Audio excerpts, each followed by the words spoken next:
The ruins of the Veltari capital stretched endlessly under the gray sky. Smoke rose from collapsed buildings, and the air smelled of burnt metal and death. Sergeant Tyan Kim moved through the rubble with his rifle raised, eyes scanning every shadow. Behind him, 4 soldiers followed in tight formation. They had been sent to gather intelligence, nothing more. But war never went according to plan. Taiyang raised his fist, signaling his team to stop. He heard something. A soft whimper, almost lost beneath the wind, that howled through broken walls. His best friend, Corporal Guan Park, moved beside him and tilted his head. He heard it too. They approached a collapsed building that might have been beautiful once. Marble columns lay shattered across the ground. Through a gap in the debris, Taiyang saw movement. He clicked on his helmet light and peered inside. A young female alien sat huddled against a wall, her violet skin covered in dust and blood. Her large eyes, golden and luminous, widened in terror when she saw him. Taiyang lowered his weapon slowly. He recognized the royal markings on her torn clothing. This was Princess Mireille, the last member of the Veltari royal family. Intelligence reports said the entire bloodline had been wiped out by the Kryn invaders. Apparently, intelligence was wrong. "Don't be afraid," Taiyang said softly, knowing she couldn't understand his words. He pointed to himself, then made a gesture of peace. The princess trembled, but didn't run. She was injured badly. A deep gash ran along her side, and her breathing came in short gasps. Ji-Wan appeared at Taiyang's shoulder. Command said no contact with civilians. "We need to move." Taiyang looked at the dying princess, then back at his friend. "She's not just any civilian. She's the princess. If the Kryn find her, they'll execute her publicly to crush whatever hope these people have left. And if we take her, we become targets," Guan replied, though his voice lacked conviction. He already knew what Taiyang would decide. Taiyang crawled through the gap and approached the princess carefully. She flinched when he reached for her, but she was too weak to resist. He pulled out his medical kit and began treating her wounds with quick efficiency. The wound needed proper care, but his field dressing would keep her alive for now. As he worked, her golden eyes never left his face. She seemed confused by his gentleness. Private Hyunwoo Lee's voice crackled over the radio. "Sergeant, we have Kryn patrols closing in from the north and east. 3 minutes, maybe less." Taiyang finished securing the bandage and carefully lifted the princess. She was lighter than he expected, her frame delicate despite her height. She reminded him of his younger sister back on Earth. The same fear in her eyes, the same desperate need for safety. He had promised his sister he would come home. He couldn't keep that promise if he left this girl to die. All units were extracting with a civilian. "Prepare for contact," Taiyang ordered into his com. They moved quickly through the ruins. Taiyang carried Mireille, while Ji-Wan took point. Behind them, Hyunwoo and the other 2 soldiers, Privates Daeon Cho and Yoon Ji-nam, covered their rear. The princess clutched Taiyang's armor weakly, her breath warm against his neck. The Kryn appeared faster than expected. They poured around a corner, their insectoid armor gleaming in the dim light. They stood 7 feet tall, with 4 arms, each holding a weapon. Their mandibles clicked in their strange language as they spotted the human soldiers. "Contact!" Ji-Wan shouted, opening fire. The ruins erupted with gunfire. Plasma bolts seared through the air, turning stone into molten slag. Taiyang ducked behind a fallen pillar, shielding Mireille with his body. His team spread out, using the terrain to their advantage. Humans might be smaller and weaker than most alien species, but they were clever. They knew how to make every shot count. Daeon took position on a pile of rubble, his rifle cracking with precise shots. 2 Kryn fell, their armor pierced by armor-penetrating rounds. But more came. Always more. "We can't hold them," Yeonji shouted, changing her magazine. "There's too many." Taiyang's mind raced. They needed an exit, something the Kryn wouldn't expect. His eyes fell on an old aqueduct system, its entrance half buried under debris. It was risky. The tunnels might be collapsed. They might flood. But it was better than certain death, the aqueduct. "Move," Taiyang commanded. They fought their way toward the entrance, laying down suppressing fire. Guan threw a grenade that sent a cluster of Kryn flying backward. Hunwoo and Yunji reached the entrance first, clearing the debris. Daeyeon covered them, his rifle barking steadily. Then everything went wrong. A Kryn plasma bolt struck Daeyeon in the chest. He stumbled, fell. Yoongi screamed and turned to help him, but another bolt caught her in the shoulder, spinning her around. She collapsed beside Daeyeon. Taeyoon's heart lurched. He wanted to go back, wanted to save them. But Mireille was dying in his arms, and the Kryn were seconds away. Ji-won grabbed his arm, pulled him toward the tunnel. They're gone. We have to move now. Ji-won's voice cracked with grief and rage. They plunged into the darkness of the aqueduct. Hyunwoo sealed the entrance behind them with a demolition charge. The explosion shook the tunnel, bringing down tons of rock. Dust filled the air, choking them. But it also buried the entrance. Buying them precious time, they ran through the ancient waterway, their lights cutting through the blackness. Water dripped from the ceiling, and their boots splashed through shallow puddles. Mireille had lost consciousness, her head lolling against Taeyang's shoulder. He checked her pulse. Still alive, barely after what felt like hours, they emerged into the mountains outside the city. The safe house was another 2 kilometers through rough terrain. Taeyang's arms burned from carrying Mireille, but he didn't stop, couldn't stop. Behind them, 2 of his soldiers were dead because he chose to save a stranger. That weight would stay with him forever. The safe house was a reinforced bunker built into the mountainside, camouflaged to look like natural rock. Gi-won opened the sealed door, and they stumbled inside. Taeyang laid Mireille on a medical cot and immediately began treating her properly. Hunwoo helped, his hands shaking as he worked. None of them spoke. The loss of Daeyeon and Yoonji hung over them like a storm cloud. Once Mireille was stable, Taeyang stepped outside and looked at the burning city below. Somewhere in those ruins, 2 good soldiers lay dead. 2 friends who trusted him. He had saved a princess, but at what cost? Gi-won joined him, silent for a long moment. Then he said quietly, "They knew the risks. We all did. What we did was right." Taeyang nodded, though the guilt remained. War demanded impossible choices. He just hoped this one would matter in the end.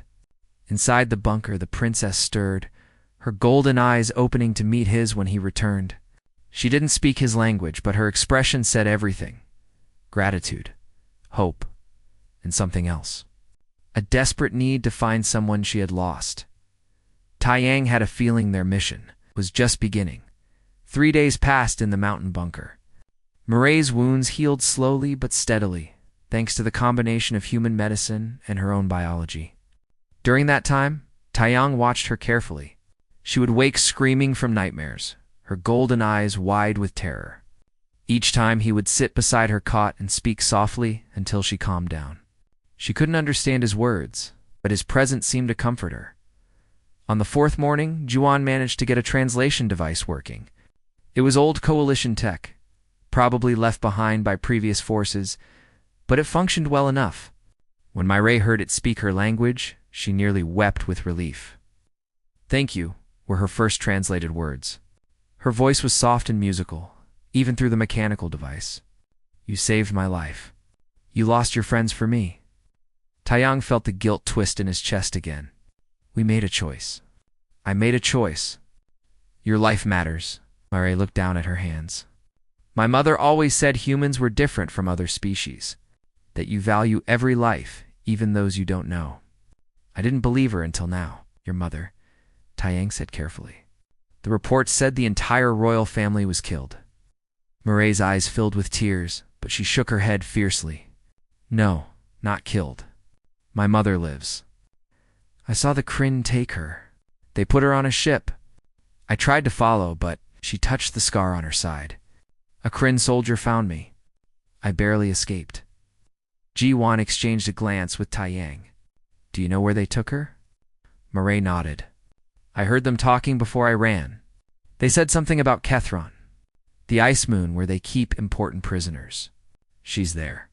I know she is." Hyunwoo, who had been cleaning his rifle in the corner, let out a low whistle. Catherine Detention Facility. That place is a fortress. Multiple security rings, automated defenses, and about 3,000 Kryn guards. No one has ever escaped from there. Then no one has ever tried hard enough, Taiyang said quietly. Jiwan stared at him. You can't be serious. We're 3 soldiers and a wounded princess. We don't have authorization, backup, or even a ship. Command will never approve this. Then we don't ask for approval, Taiyang replied. He turned to Mai Rei. Your mother is alive. That means there's hope. Hope is worth fighting for. Mai reached out and took his hand. Her skin was warm, and her grip was surprisingly strong. You would do this? For people you don't know? For a cause that isn't yours? Taiyang thought about his own family back on Earth. His mother, his father, his little sister. If they were taken, if they were imprisoned somewhere impossible to reach, he would want someone to try. He would need someone to try. Family shouldn't be separated, he said simply, not if there's a chance to bring them back together. Over the next week, they planned. Hacked into coalition intelligence networks and pulled every file on Catherine. The facility was exactly as terrible as Hyunwoo described. But they found a weakness. Supply ships arrived every 3 days, bringing food and equipment. Security on those ships was lighter because the Kryn assumed no one would dare attack their supply lines. Taiyang's plan was insane, but possible. They would steal a Kryn supply transport, forge the necessary credentials, and fly directly into the facility. Once inside, they would locate Queen Sora and extract her during the chaos. Simple, suicidal, but simple. We'll need perfect timing, Juan said, studying the schematics. And luck, a lot of luck. Humans make their own luck, Hyunwoo muttered. Though he didn't sound convinced, they hit a Kryn supply convoy in the southern valleys. It was a quick, brutal fight. 3 transport ships guarded by a dozen soldiers. Taiyang's team used the terrain, setting up an ambush in a narrow canyon. Explosives took out the escort vehicles while precision rifle fire eliminated the guards. Within 10 minutes, they had a fully functional transport ship. G1 spent 2 days modifying the ship's computer, inserting forged credentials and flight plans. Meanwhile, Murray taught them basic Kryn hand signals and behavior patterns. Kryn weren't good at recognizing individual faces of other species, which would work in their favor. As long as they acted like they belonged, they might pass initial security. The night before they departed, Taiyang found Murray standing outside the bunker, staring at the stars. The ice moon of Catherine was visible as a small blue dot in the sky. She's up there, Murray said softly. So close, but so far away. She must think I'm dead.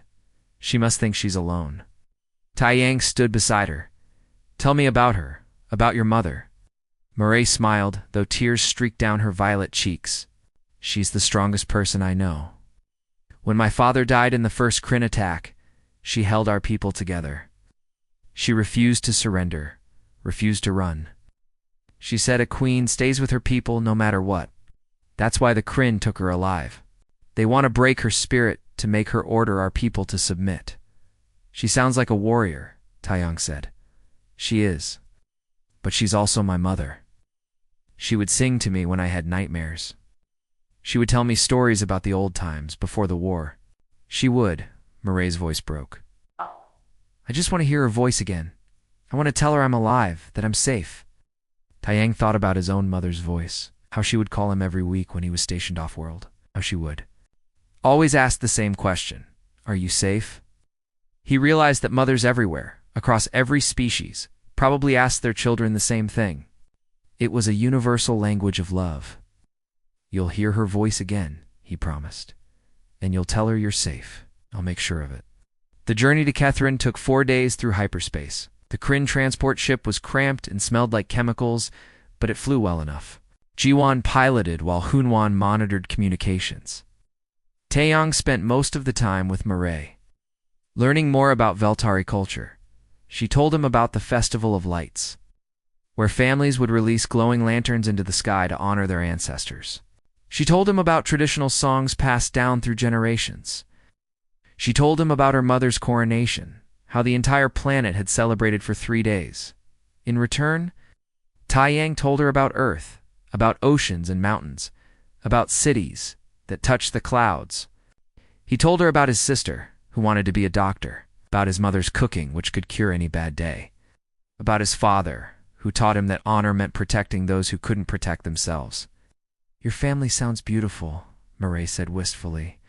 "I hope I can meet them someday." "You will," Taiyang promised, though he wasn't sure if he believed it. This mission had a low survival rate, but he had learned long ago that hope wasn't about certainty. It was about choosing to believe in possibility. On the 5th day, Catherine appeared on their view screen. Ice moon gleamed like a pearl against the darkness of space. Somewhere on that frozen rock, Queen Sora waited. Somewhere down there, a mother and daughter would reunite, or they would all die trying. Giwan turned in his seat. "We're approaching the security perimeter. This is it. Last chance to turn back."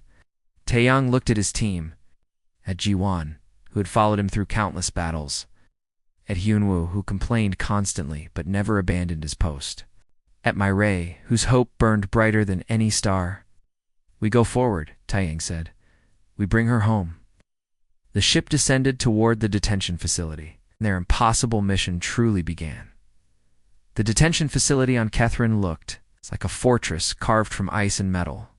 Massive walls rose from the frozen ground, topped with automated gun towers. Spotlights swept across the landing platforms, and Kryn guards patrolled in organized formations. It was designed to be impenetrable, a place where hope came to die. Guan brought their stolen transport down smoothly onto the assigned landing pad. Through the viewport, they could see other supply ships being unloaded by work crews. Everything looked routine, which was exactly what they needed. A Kryn security officer approached their ship, his forearms holding a data pad and scanning device. Taiyang's heart hammered in his chest, but he kept his expression neutral. They had rehearsed this moment dozens of times. Jiwan opened the cargo bay door and stepped out, followed by Taiyang and Hunwoo.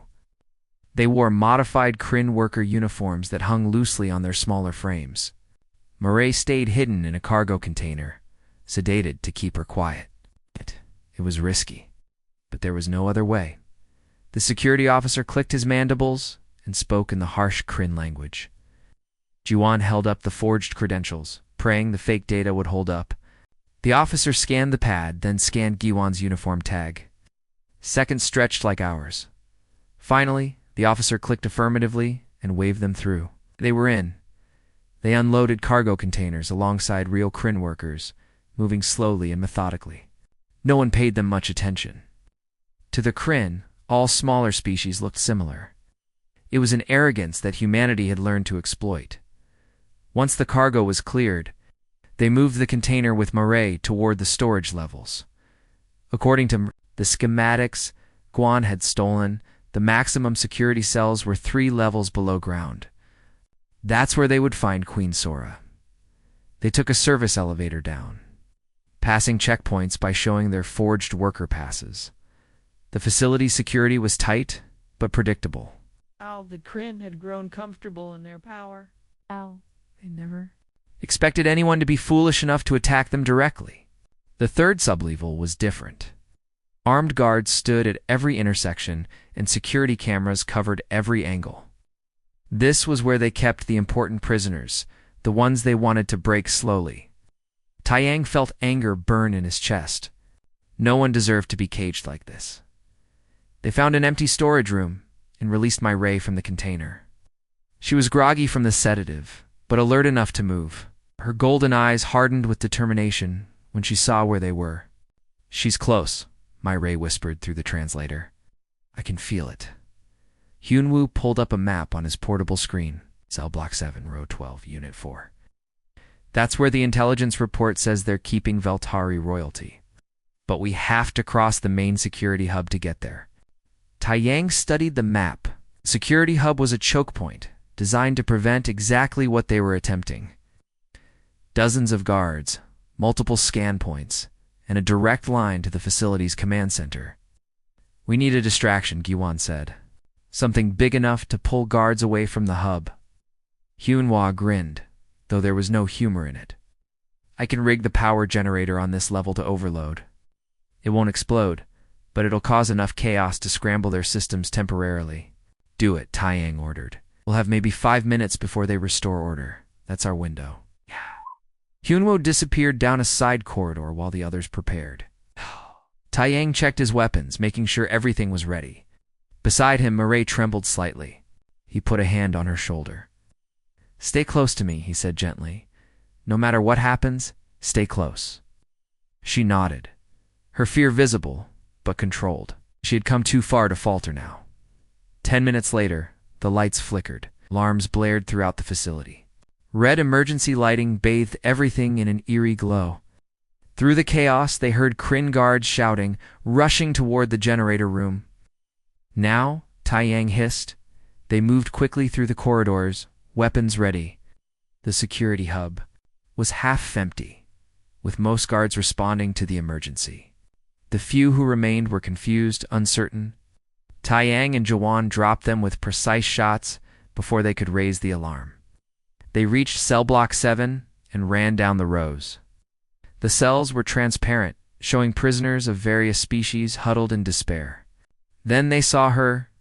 Queen Sora sat in her cell with her back straight and her head held high, despite the chains around her wrists. Looked older than the intelligence photos, thinner and worn, but her eyes still burned with fierce pride. When she saw Mireille, those eyes went wide with shock. "Mother," Mireille cried, pressing her hands against the transparent wall. Sora stood on shaking legs and moved to the wall. Tears streamed down her violet face as she placed her hands against her daughter's. For a moment, the war didn't exist. There was only a mother and daughter, separated by a wall, but reunited in spirit. Guan worked frantically on the cell's locking mechanism. "Give me 30 seconds. But 30 seconds was too long. A Kryn overseer rounded the corner, drawn by Mireille's cry. His eyes, compound and multifaceted, focused on the princess. Recognition flashed across his alien features, the royal child. He screamed in his language, raising a communication device. "The princess is here. Alert all units." Taiyang shot him, but the damage was done. The overseer had transmitted the alert. Within seconds, they heard boots thundering toward their position. Dozens of them, maybe hundreds. The cell door hissed open, and Queen Sora stumbled out into her daughter's arms. They held each other tightly, speaking rapidly in their language. But there was no time for reunions. "We have to move," Taiyang shouted over the alarms. "Back the way we came." They ran through the corridors as Kryn guards poured in from every direction. Taiyang and Jiwan laid down covering fire, their rifles barking in the confined space. Bodies fell.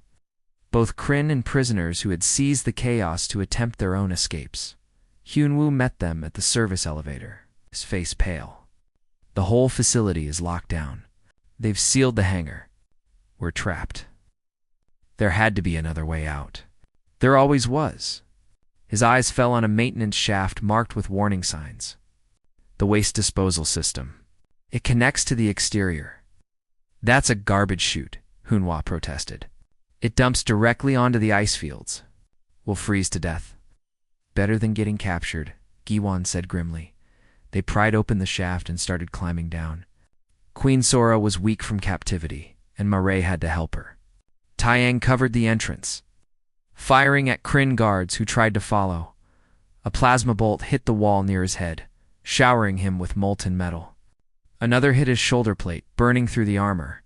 Pain flared, but he kept firing. Just a little longer. Just until his people were safe. "Taeyang, come on."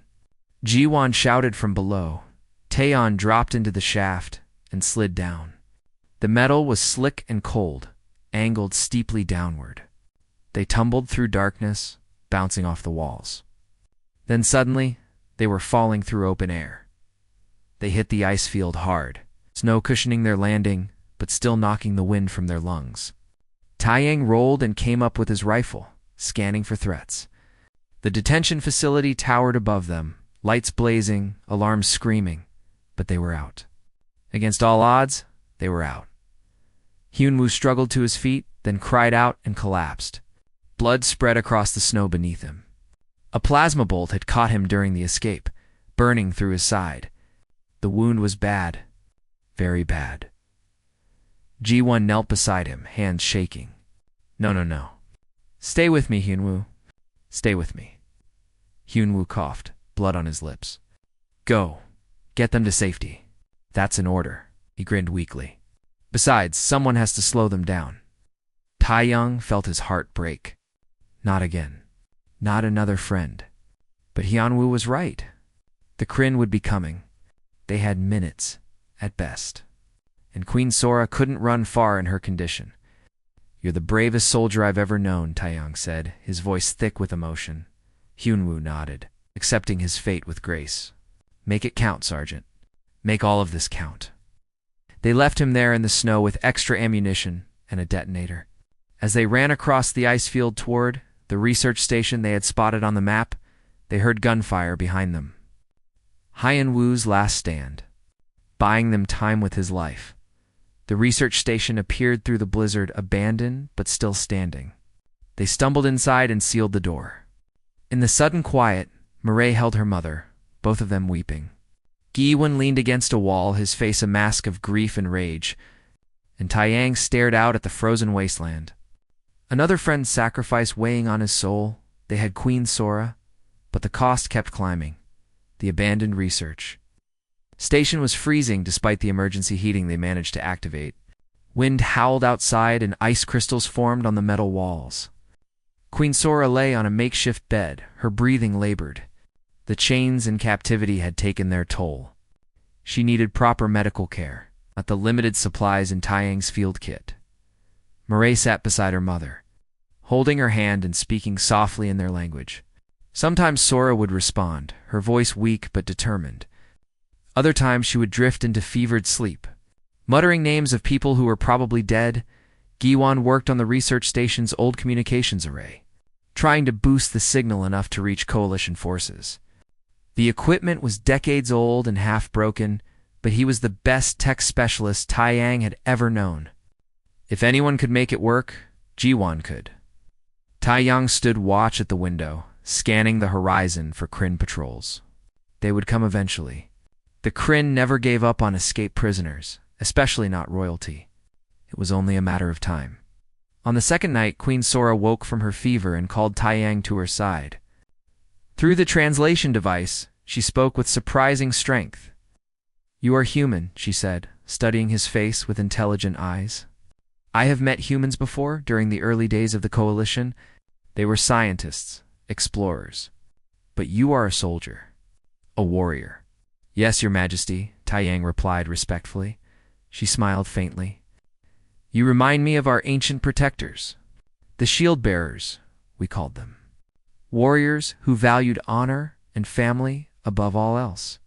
They believed every life was sacred, that no one should face darkness alone. She paused, coughing. They died out long ago. We Veltari became soft, forgot how to fight. Perhaps that's why the Kryn conquered us so easily. Not conquered, Taeyang said firmly. As long as you and your daughter live, your people have hope. Hope is the strongest weapon in any war. Sora reached out and touched his face gently. Why do you fight for us? We are not your people. This is not your war. You could have left my daughter in those ruins. You could have refused this impossible mission.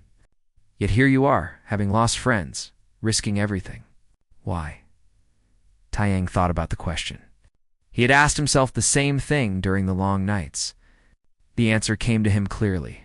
Because every mother deserves to see her child again, he said quietly. Because every daughter deserves to hear her mother's voice. Because families shouldn't be torn apart by war, or hate, or cruelty. My own mother is on Earth, probably worrying about me right now. My sister is there too, waiting for me to come home. If I don't fight for families like yours, how can I expect anyone to value families like mine? Tears gathered in Sora's golden eyes. Humans fight for strange reasons. Not for territory or resources or power. You fight for concepts. For ideas. The Kryn cannot understand this. They think it makes you weak. It makes us human, Taeyang replied, and that's enough. Over the next days, they fell into a routine. G1 worked on the communications array while Taiyan kept watch and hunted for supplies in the abandoned station. Mireille cared for her mother, and slowly, Sora grew stronger. The proper rest and human medicine were helping. During the quiet moments, Mireille would sit with Taiyang and they would talk. She was fascinated by humanity, by their strange combination of compassion and ferocity. She asked him about Earth, about human culture, about why they cared so much about others. "My mother says humans are the only species that cries for strangers," Mireille said one evening. "Is that true?" Taiyang thought about all the memorials he had attended for fallen comrades. About the humans who wept at news of disasters on planets they had never visited. About the way his sister cried when she watched sad movies about people who didn't exist. As he said, "We cry for strangers. We mourn people we've never met. We fight for causes that don't benefit us." "I suppose it doesn't make much sense." "It makes perfect sense," Mireille replied softly. "It means you understand that all suffering matters. That pain doesn't have to be yours to be real. The Kryn only care about their own kind. They can't imagine sacrificing for others. That's why they'll never truly win this war. They don't understand what they're fighting against." On the 5th day, Giwan finally got the communications array working. The signal was weak, but it reached the Coalition fleet patrolling 3 systems away. The message was simple. Survivors at Research Station Beta 7 on Kethrin. VIP package secured. Require immediate extraction. Hostile forces inbound. Reply came 8 hours later. Extraction team en route. ETA 48 hours? Hold position. 48 hours. 2 days. They just had to survive 2 more days. But the Kryn had other plans. On the morning of the 6th day, Taiyang spotted movement on the horizon. Vehicles approaching across the ice. Dozens of them. The Kryn had found them. G1 joined him at the window, his face grim. "That's a full assault force. At least 200 soldiers, maybe more. We have 3 rifles, limited ammunition, and 2 civilians who can barely move." Taiyang checked his rifle, his movements automatic. "Then we make every shot count. The Coalition will be here in 2 days. We just have to hold out until then." "That's impossible," Guan said flatly. "We're outnumbered 50 to 1. We'll be overrun in the first assault." "Probably," Taiyang agreed. "But we're going to try anyway. That's what humans do. We try impossible things, and sometimes, just sometimes, we succeed." They spent the next hours preparing the research station for defense. They barricaded doors, set up firing positions, and placed what few explosives they had at strategic choke points. It wasn't much, but it might buy them time. Mireille found Taiyang as he was checking the northern approach. She looked scared but resolute. "Let me fight with you. I can shoot. My mother taught me," Taiyang said gently. "Your job is to protect your mother. If we fall, you take her and run. Find somewhere to hide until the Coalition arrives. Promise me." Mireille's eyes filled with tears. "You're going to die for us, aren't you? You and Jiwan, you're going to die so we can live." I am. Didn't lie to her. Maybe, probably, but that's okay. Some things are worth dying for. Family is one of them. He smiled sadly. "If I don't make it, I need you to promise me something." "Anything?" Mireille whispered. "Tell your mother what you told me when we first met. Tell her you're safe. Promise me that when the Coalition gets you home, you'll look her in the eyes and say, 'Yes, Mom, I'm safe.' Can you do that?" Mireille nodded, tears streaming down her violet cheeks. "I promise. But you have to promise me something too. If you survive, if you make it home to Earth, you have to tell your own mother the same thing. Tell her you're safe." Taiyang pulled her into a brief hug. "I promise." That night, as the Kryn forces set up camp around the research station, Taeyong sat with Juan and they shared memories. They talked about their first mission together, about the friends they had lost, about the families waiting for them on Earth. They didn't talk about the battle to come. They didn't need to. When dawn broke over the ice fields of Kethrin, the Kryn began their assault. Plasma bolts lit up the frozen landscape like deadly fireworks. The battle for survival had begun, and 2 human soldiers stood against an army, fighting for a family that wasn't theirs and a hope that refused to die, because that's what humans did. Against all logic, against all odds, they fought. Not for glory or conquest, but for the simple belief that mothers and daughters should never be separated. And if that belief required them to stand against impossible numbers, to face certain death with courage instead of fear, then so be it. Humanity would make its stand here, on a frozen moon at the edge of known space. And the galaxy would remember. The first wave hit the research station like a hammer. Plasma bolts scorched the walls, melting through metal and turning ice to steam. Taiyang fired from his position near the main entrance, dropping Kryn soldiers with precise headshots. Beside him, Giwan worked his rifle with deadly efficiency. Years of combat experience showing in every movement, the Kryn came in organized formations. Four-armed soldiers advancing behind energy shields. They were methodical, professional. They had done this 1,000 times before. But they had never fought humans defending something they believed in. Taiyang detonated the first explosive as a group of Kryn reached the outer barrier. The blast sent bodies flying and created a crater in the ice. The advance slowed but didn't stop. More soldiers poured forward, stepping over their fallen comrades without hesitation. "East wall is breached," Guan shouted. "They're coming through." Taiyang abandoned his position and sprinted across the station. Kryn soldiers were pouring through a gap they had burned in the metal. He opened fire on full automatic, the rifle bucking in his hands. Bodies dropped, but more kept coming. Always more. A plasma bolt hit his leg, burning through armor and flesh. Taiyang stumbled but didn't fall. Pain was distant, unimportant. He grabbed a metal support beam and swung it like a club, crushing a Kryn soldier's head. Another tried to flank him, but Jiwan appeared and put 3 rounds through its chest. "Fall back," Taiyang ordered. Secondary position. They retreated deeper into the station, sealing doors behind them with emergency locks. But the Kryn had numbers and firepower. Each sealed door bought them maybe 5 minutes before it was breached. They were running out of space to retreat. In the medical room, Myray held her mother close. Queen Sora was conscious now, watching the battle through security monitors they had managed to activate. Her face was filled with sorrow and pride as she watched 2 human soldiers fight an army for her family. "They're going to die," Sora whispered. "Those brave, foolish humans are going to die for us." Myray gripped her mother's hand tightly. "Then we honor their sacrifice by surviving. By living. By remembering what they gave us." The battle raged for 6 hours. Taiyang and Jiwan were everywhere at once, moving through the station like ghosts, hitting the Kryn from unexpected angles and disappearing before they could respond. They used every trick they knew, every tactic humanity had developed over centuries of warfare. But they were bleeding. Taiyang had taken 3 more hits, and his left arm hung useless at his side. Guan was limping from a shattered knee, and blood covered half his face from a head wound.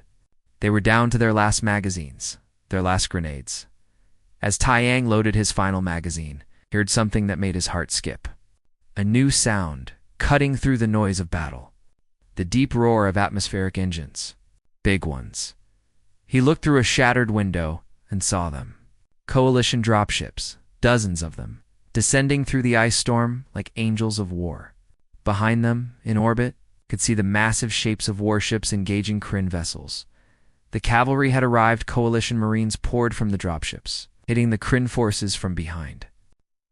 Human soldiers, Veltari volunteers, and warriors from a dozen other species. The Kryn formation collapsed as they found themselves trapped between the station and the relief force, Toyn. Sagged against the wall, his rifle slipping from his grip. They had done it. Against all odds, they had held long enough. Guan sat beside him, laughing and crying at the same time. "We're alive," Guan said in disbelief. "We're actually alive." The coalition forces secured the area within an hour. Medical teams rushed into the research station, finding 2 battered human soldiers and 2 Veltari royals. Queen Sora and Myray were immediately evacuated to the flagship for treatment. Taiyang and Jiwan were taken to the medical bay, where doctors worked frantically to save them. The injuries were severe, but both would survive. As Taiyang drifted under sedation, he heard a medic say something that made him smile. "Yes. we also found a private Hyunwoo Lee in the detention facility. He was alive in a medical pod. The Kryn were keeping him for interrogation. Hyunwoo had survived. Somehow, impossibly, all three of them had made it. 3 days later, Taeyang woke in a proper hospital bed aboard the Coalition flagship. His body was bandaged and aching, but the pain meant he was alive. Giwan was in the bed next to him. Already awake and arguing with a nurse about being allowed to walk, the door opened and Mireille entered. She wore clean clothes now, and her wounds had healed. But it was her expression that stopped Taeyang's heart. She was smiling. Truly, deeply smiling. "My mother wants to see you," she said. "Both of you. She's recovering well." They were taken to a private medical suite where Queen Sora rested. She looked stronger, her violet skin regaining its healthy color. When she saw Taeyang and Jiwan, she struggled to sit up, waving away her attendants. "Lie down, Your Majesty," Taeyang said quickly. "You need rest." "I need to thank you," Sora replied firmly. "You gave me back my daughter. You gave my people back their hope. You gave me back my life. How does one repay such a debt?" Taeyang shook his head. "There's no debt, Your Majesty. We did what anyone should do. We helped a family reunite." Sora smiled through tears. "Not anyone. Humans. Only humans would risk everything for strangers. Only humans would fight an army for a concept as simple as family love." She reached out and took his hand. "In my culture, when someone saves your life and the life of your child, they become part of your family. If you would accept, I would like to name you and your friends as my sons. As princes of the Veltari people." Taeyang was speechless. Giwan's eyes went wide. It was an incredible honor, something beyond their imagination. "We would be honored." "Your Majesty," Taeyang finally managed that evening. Mireille found Taeyang standing on an observation deck looking at the stars. She joined him silently, and they stood together for a moment. "The Coalition is sending us home to Veltar," Mireille said softly. "Most of our people survived. They've been hiding in the mountains, waiting for liberation. When they hear my mother is alive, when they see her return, it will change everything." "Good," Taeyang said. "Your people deserve peace. They deserve to rebuild." Mireille turned to him. "What about you? What will you do now?" Taeyang thought about Earth, about his family waiting for him. "I'm going home. The war isn't over, but I've done my part for now. I need to see my family. I need to tell them I'm safe." Mireille reached into her pocket and pulled out a small crystal, intricately carved with Veltari symbols. "This is a family stone. It means you're always welcome in our home, always part of our family. No matter where you are, no matter how much time passes, you'll always have a place with us." Taeyang accepted the crystal, feeling its weight in his palm. "Thank you for everything, for reminding me why we fight, why we sacrifice." Mireille said, hugging him tightly. "Thank you for keeping your promise, for bringing me back to my mother." The next day, Taeyang stood in the communications room with a quantum link to Earth established. After several moments, his family appeared on the screen. His mother, his father, his sister. They all looked older, worn by worry. When they saw him, they erupted in joy and tears. His mother leaned close to the camera, her eyes red from crying. "Taeyang, my son, are you okay? Are you hurt? Tell me you're safe." Taeyang looked at his reflection in the screen. Bandaged, scarred, exhausted, but alive. Whole. He thought about Moray's promise, about the weight of the family stone in his pocket. He thought about Queen Sora's smile and the knowledge that somewhere, a mother and daughter were together because he chose to help. "Yes, Mom," he said, his voice thick with emotion. "I'm safe." In another part of the flagship, Mireille sat with her mother in the medical bay. Sora held her daughter's hand, unable to believe she was real, that she was here. Through her own tears, she asked the question every mother asks. "My precious daughter, are you well? Are you safe?" Mireille looked at her mother's face, memorizing every detail. She thought about Taeyang's promise, about the humans who gave everything so this moment could happen. She thought about the long journey and the impossible rescue, and she smiled. "Yes, Mom," she said softly. "I'm safe." Two families, separated by light years in species, spoke the same words. Two mothers heard what they needed to hear. Two children came home. The war would continue. The Kryn would fight on, but in this moment, in these reunions, humanity's true strength was revealed. Not their weapons or tactics or courage, though they had all of these in abundance. Their strength was their capacity to care, to fight not for themselves, but for others, to risk everything for the simple belief that families should never be torn apart. The Kryn Empire would never understand this. They would continue to underestimate humans, continue to see compassion as weakness, and that misunderstanding would be their downfall. Because humanity didn't fight for territory or resources. They fought for moments like these, for mothers and daughters, for families reunited, for the chance to look into the eyes of someone you love and say the words that matter most. Yes, Mom, I'm safe, and across the galaxy in 1,000 different languages. 1,000,000 different voices would echo those words, because humanity had shown the way, because they had proven that some things were worth any price, because they had reminded the universe that in the darkness of war, the light of family love burned brightest of all.